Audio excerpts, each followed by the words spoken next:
Jeffries, what do you see as some of the latest trends in healthcare that Polycom is addressing at this show and generally? Well, you know, things have really changed in the last 3 or 4 years. With the passage of the stimulus bill, the Affordable Care Act, we've really seen a shift to where the focus now is on prevention and wellness. With the recent announcement around rehospitalizations and the law that passed last October, we see a heightened awareness of how do we keep those patients healthy once they leave the hospital to prevent those rehospitalizations. And the other big thing that I think is very exciting is the formations of these ACOs, Accountable Care Organizations. And in forming an ACO, you're bringing together a lot of different organizations, perhaps physician groups, different hospitals, community centers. Even the payers are involved in trying to bring together this effort to keep people healthy and well. So with Polycom, because we have multi-point interactive video, we can actually help those ACOs form, because we can go out across different businesses B2B, but also when they're delivering those healthcare programs for diabetes or congestive heart failure, we can help them reach out to the home, the long-term care, and bring that entire health team together to keep those patients healthy. So through ACOs is very important. The rehospitalizations, the big thing right now is looking at when you're discharged from a hospital, how good is your discharge plan? How good is case management? Are you checking that your medications are correctly given and that the patient's taken them and complying to their discharge plan? And then finally having those follow-up visits. So what's exciting for us, and I think exciting for healthcare, is being able to put in place multi-point interactive videos using products like Polycom's Cloud Access to connect that discharge team so that they're bringing in distant family members, they're bringing in the nurse, they're bringing in the patient, the entire caregiving team is brought together so that that discharge plan is improved. Then once the patient transitions home, by keeping them connected by a tablet or a computer so that they're able to feel like they can get to their doctor, their nurse, and have that nurse, case manager, reach out to them the next day and say, you've arrived home, how are you feeling, what medicines are you taking, verify that that's correct, and then finally supporting that follow-up visit, because when you leave the hospital with congestive heart failure, for example, you want to make sure that that patient is compliant and they're also checked in on after a week or so. So using interactive video point-to-point where you can have that patient connect with that doctor to make sure that they're doing okay, all of those things we think are very important in supporting the reduction of unnecessary rehospitalizations and this movement towards prevention and wellness. Now I know I've said a lot, but there's a lot going on, and it's, I think, a very positive move for the patient and for the healthcare systems. Okay. I know that Polycom has been in the forefront in expanding the discussion of telehealth to a beyond the term telehealth or telemedicine to collaborative video, and I wonder if you could talk a little bit about that and how the change in terms, what does that mean? Absolutely. So historically in the 90s and the early 2000s, we really thought about a term of telemedicine, meaning connecting a distant expert to a patient that needs that particular type of expertise. And this was important in the rural areas. It was important in Alaska and Hawaii, and has been a smaller segment of how healthcare was delivered over the years. In the mid-2000s or so, we saw the introduction of efforts to monitor patients in the home, and with that the term telehealth became popular, and there was this aspect of connecting up devices to over phone lines that can decide if the patient is doing okay and maybe prevent them from getting worse. What's really happening now in the 2013-14 timeframe, right now what we have is really connected care, where we want to have interaction between the hospitals, the patients, the doctors, the care teams, that whole group being able to collaborate over live interactive video, in addition to those point-to-point expert calls, or in those situations where you're keeping the home in touch. An important aspect of that is being able to reach out and educate.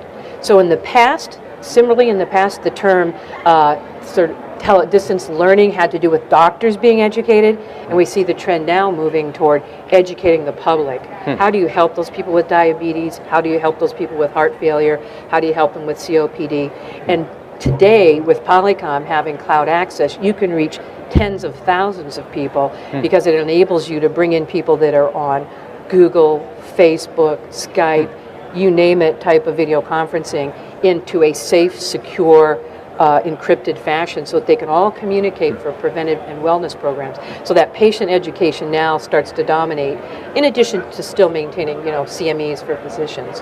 Okay. So I'm wondering if you could talk a little bit about connecting the patient education, or the community and public education side of it, to some of the trends that you mentioned on ACOs or wellness. Are there any particular initiatives that Polycom is involved in that you want to talk about? Yes, I think it's very important when we think about where we are with this healthcare. I mentioned rehospitalizations, I mentioned ACOs. The other big thing that we're shifting toward is this prevention and wellness model, where we really want to get to that diabetic patient early on so that we can prevent the poor outcomes that we see happening.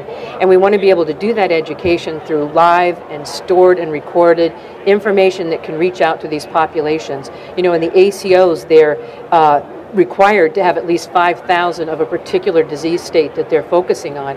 So reaching 5,000 people and making sure they understand what are the best procedures and processes and educational materials to make sure they don't get worse. So we're trying to attack diabetes, we're looking at smoking cessation, obesity, and you start too with those disease processes getting into the public health domain.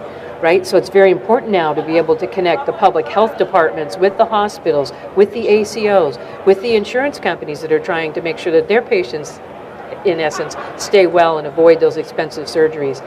So again, this is where cloud access from Polycom really allows you to reach those B2B interactions where you're bringing in the payers, you're bringing in the public health departments, and they're bringing in their customers, their patients, and their populations. And doing that over live, interactive, multi-point video, streamed video. The big other thing you see in technology today is this move to iPhones and tablets and being able to hook in from anywhere. And in healthcare, it's important that you do that safely. So what Polycom brings to the table is this security and management and reliability that healthcare patients and physicians require. So that if the physician wants to pick up his tablet and check in with the case manager, or the case manager wants to take her iPhone and talk to the adult child that's across the country, or if you want them all to get together and have this interactive live multi-point video, Polycom supports all of that in a secure fashion. So it's very, very exciting. You talked about a couple of trends that are big now. Looking forward a year from now to ATA show in 2014, are there any other trends that you think we'll be talking about, or any kind of expansions on the current trends that are big or hot topics? Yes, I think, well, this is all in progress, right? So the big changes started with the stimulus bill. They were propelled forward by the Accountable Care Act, and now what we see is implementation of that. So the ACOs started to build over time. There was 60, 90, then 150. So the organizations that I talk to are in the process of figuring out how do we become an ACO, and if they're an insurance company, they're figuring out how do we talk to our patients about staying well. So that's really a trend that we think is going to continue forward. It's going to be amplified in the sense that the rehospitalizations, as you may realize, that the hospitals are penalized in a staggering fashion. So the first year it's a 1% penalty, the second year it's a 2% penalty, so it's an escalating penalty for not getting that under control. So we see more and more hospitals trying to figure out how do we really make discharge planning, case management, medication management, and follow-up visits. How do we facilitate that? And we think that with collaborative video and multi-point capabilities, they can do that. So we're going to see that getting more important as these fines go up, and also as people start to understand and embrace how to solve that. The other big thing is with tablets, I think in particular, is we see a stage progress for how much that connectivity really reaches into the home. So right now there's a smaller percentage, but there's also very high-risk patients that you want to make sure are enabled with this technology to keep them healthy. But over time we see more and more connectivity to the home, more and more embracing this tablet to the case manager, to the discharge planner, to wherever, so that you can bring this prevention wellness out to the home. Not just through the monitoring devices, but also through live, interactive, multi-point videos. A big thing that we've seen is a move towards peer-to-peer medical education. It turns out that a lot of people are more apt to modify their behavior if somebody they know personally, their brother, their cousin, or whatever, relates a success story to them around losing weight. Hey, I got a dog, I walk it every day. Guess what? I've lost 30 pounds over 6 months. A person's more apt to go get a dog and walk it and lose weight than if the doctor says, hey, if you drop those 30 pounds, you're not going to get diabetes and you're going to have some other positive outcomes. So this peer-to-peer education becomes so much more powerful when you think about bringing on live, multi-point interactive sessions and discussing best practices for, how did you lose your weight? How did you get your glucose under control? And then in our situation, you're able to have on that call, a endocrinologist or a nutritionist or somebody that can make sure that that conversation proceeds in the right fashion and that they're making the right recommendations. So peer-to-peer is very, I think, important in the new model, and community-based care, so that you can start to think about really bringing in public health and the churches, the college systems, all those different places people meet and congregate to promote this message of wellness and prevention and proper diet and exercise.